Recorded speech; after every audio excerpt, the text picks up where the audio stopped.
We're here with Steve Raid. We're so thankful that you've joined us and you've taken a little time to answer some difficult questions. We think they're challenging questions for atheists to answer. We're talking earlier with an atheist, and we asked, some very basic questions because we're at a reason rally, right? And so this rally is about reason, or it claims to be a reasonable rally. As an atheist, and you are an atheist. Totally, 100%. You've supported this rally before? I've supported the last one financially. I support a number of atheist organizations.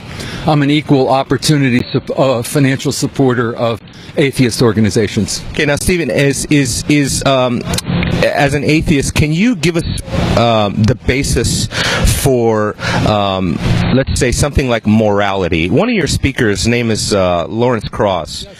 Krauss. He's, Dr. Krauss says that he says in a speech that he gave, you are stardust. How does stardust have morals? Stardust doesn't have morals. So we don't have morals? Morals are irrelevant? We absolutely have morals. They're created by people. In other words, animals don't have morals because they don't have a consciousness or a will to create morals. We as humans do, and create the morals that we want. And those morals change from decade to decade, just like Christian theology has changed. I remember growing up where you couldn't eat fish on a Friday, or you had to eat fish, I forget which, but the Pope changed that, and a variety of changes. So then they're mere conventions of man? Total conventions of man. So if the laws of logic or laws of morality in this case are conventions, why is anybody obligated to follow them? No one's obligated to follow them. It just makes sense for society to get along with each other, to create some rules that generally will keep us safe and secure and enjoy a long life. So then ultimately you can't really account for morality other than to say that they're mere conventions of man, creations of man. So what you're saying is that before men came up with these conventions, that it was permissible to commit acts, let's say, of genocide or molestation? I think before man came up with the rules of better living, people took advantage for their own purposes to do anything they wanted to do. That was totally okay? That wasn't immoral for them to do that? Well, it's quite immoral if you use morals as a basis. It also shortens their life, which I think we're all here to survive. That's the essential point of life, to survive. It's the way nature made it. Bertrand Russell said that life was meaningless. Do you agree with him? I think we give it meaning. It doesn't start out with any meaning.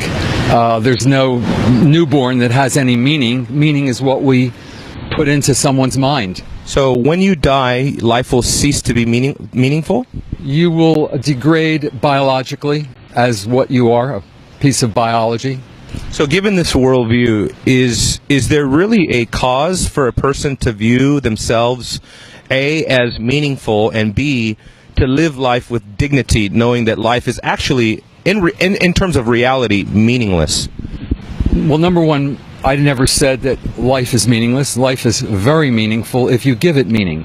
Some people choose not to. Some people choose to. So therefore, it's up to the individual.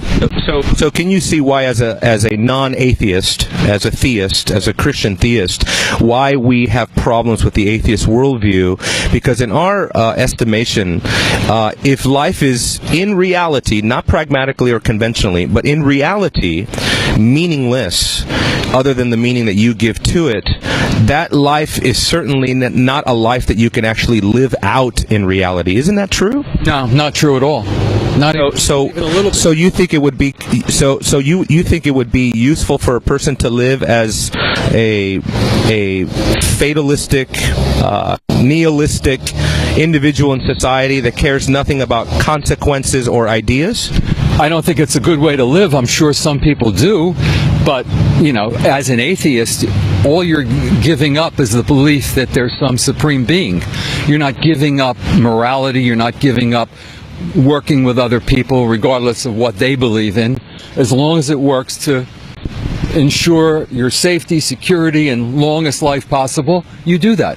Now, you made an appeal to, you don't think that's a good way to live. In an atheist worldview, what is good?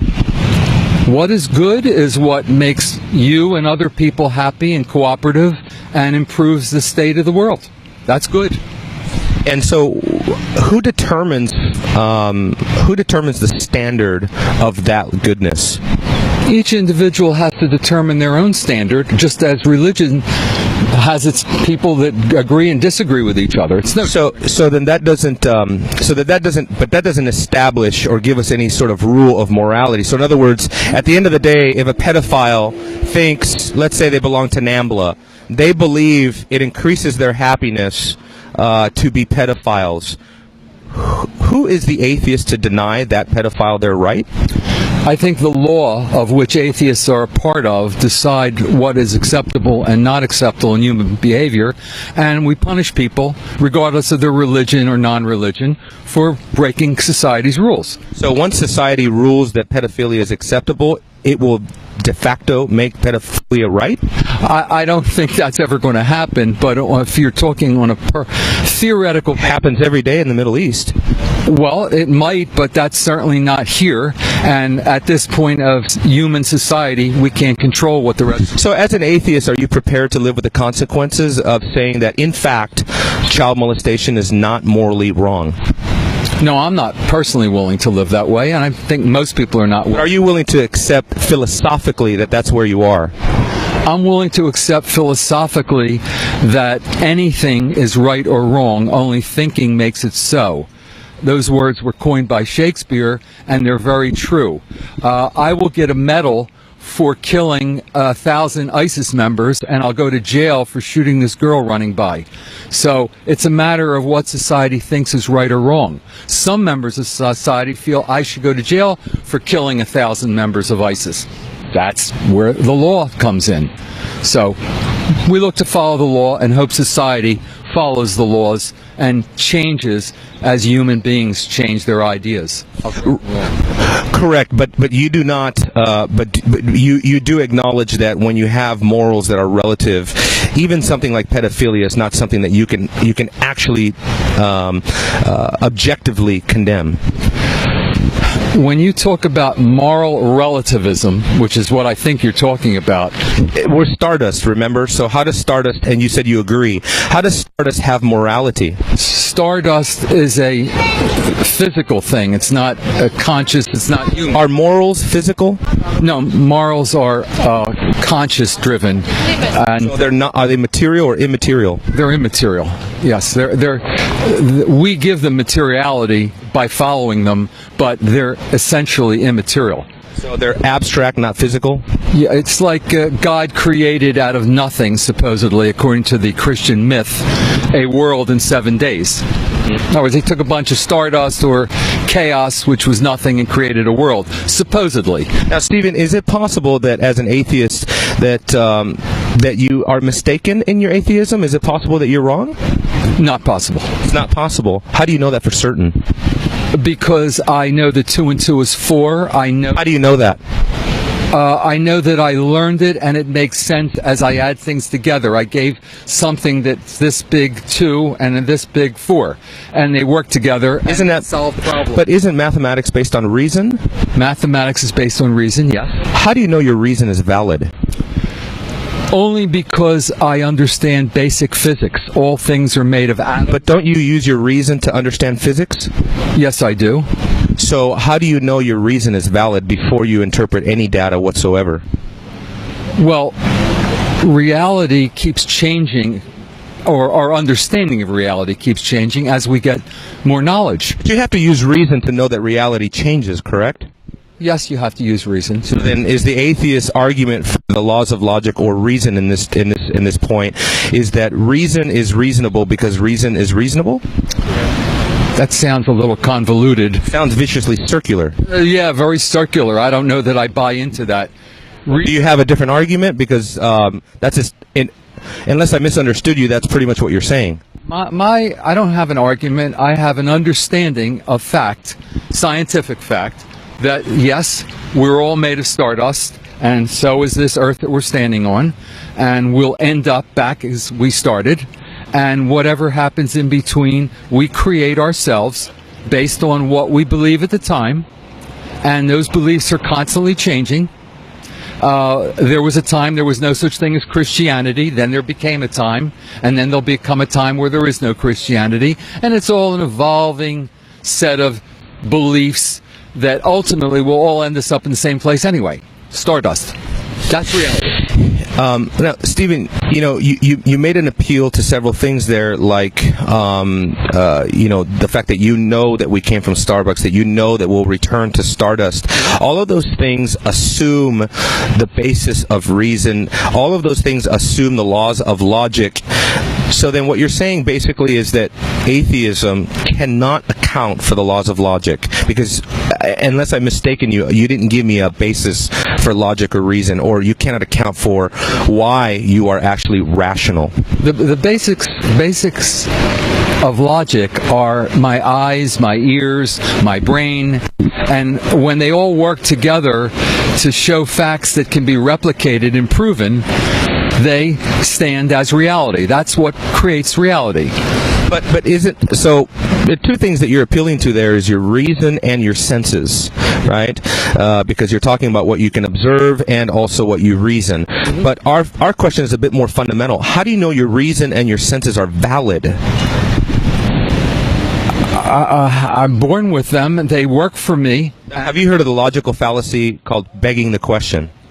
I've heard the words begging the question. Yeah. Well, begging the question is basically when you simply assert the same argument again as a response, but you don't actually give a rational basis for the argument. You just kind of repeat the argument in a different way. Thank you, because that cleared up exactly what I was thinking that you've been doing for the last few minutes, begging the question.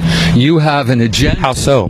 It sounds like you have an agenda that either willfully misunderstands the atheist point of view, or willfully assumes that whatever point of view you hold is valid, and therefore the questions are begging the question. Well, I haven't given you really much about what I believe. I've just been asking you questions about the atheist worldview, and I'm still wondering if atheists can account for reason. We are at a reason rally. Yes, we are, and it's a pretty nice day, and it's going to be a great rally, and I'm so happy to be a part of it. Well, Stephen, thank you so much for the interview. The reason why we're not atheists and we're Christian theists is because we believe, and we know we disagree, but we believe, Stephen, that as Christians, only we can account for where we get laws of logic, laws of morality, where we get meaning, morals, and beauty, only if they are given to us from a transcendent source of truth like God.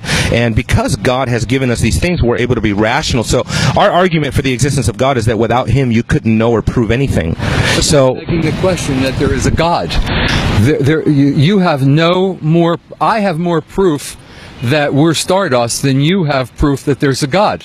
When something point to a God, you can't. There's no materiality to a God. Yeah, we never said God was material. Well, you're making an assumption that something exists that you can't prove.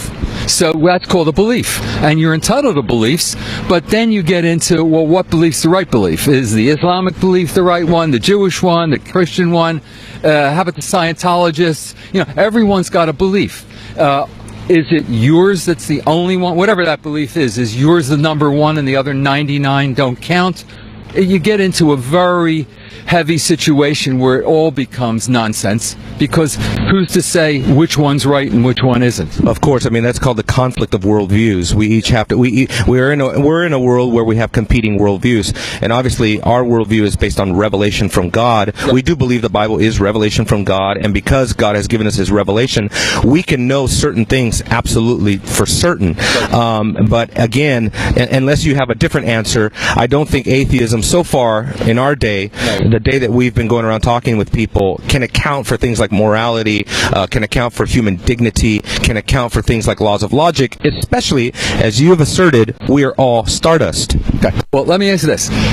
From what little I know, and I assume you're Catholic? No, I'm a Christian. Christian. All right, I don't know the difference. I just assume it all believes in Christ, and there's a church, and that church can be one of a variety of different churches of the different sects of Catholicism, I'm assuming. No, sir. I'm a I'm a Christian. I'm a Protestant Christian that follows in the tradition of the Protestant reformers like Calvin and Luther and Zwingli and those folks. We broke away from the Catholic Church precisely because the Catholic Church under the papacy was corrupted. So I am not a Catholic. I am an historic Christian. I got it. I get that distinction. But for my own education, was any part, you have a church? Yes, sir. You have pastors and things? Yes, sir. And their kids are groomed from an early age for the morality that you teach? Yes, sir. Your religion? Has there been any abuse of children in your church? Absolutely not. None whatsoever. If there were any that we knew, we'd report it to the authorities immediately. Okay, so in history that has not happened in your church. In our local church, absolutely not. In Christian, well, of course, but you know, as a Christian, the question that I would come back with, Stephen, would be simple. It would be, if we're all stardust, what does it matter if we mistreat children? I think it would matter to the children that are mistreated. If they're just stardust, why should it? If they're unhappy in this life, in these 80 years that there's given to them, I think that's a wrong. Don't you see that as an arbitrary standard for stardust? How does stardust, number one, how does stardust have any sort of consciousness of morality outside of a mere convention? If it's a convention, that really what you're saying is that really it doesn't comport to reality. I think you're overplaying the word stardust as having anything more than a material piece of sand. What happens to that stardust is no different than if a sculptor put a statue up that's beautiful. It was stardust when it started, and now it's a beautiful sculpture. A human being is a beautiful sculpture. How does stardust account for beauty? Well, aesthetics is a philosophy. How does stardust acquire the philosophy of aesthetics? Well, beauty is a matter of opinion. I happen to think that this lady that's filming me here is a very cute woman. That's a matter of opinion. And I might think some other person is, you know, whatever, not so cute. This is what consciousness does for us, allows us this. This is not stardust. This is what I've become through stardust. It's assembled me into who I am.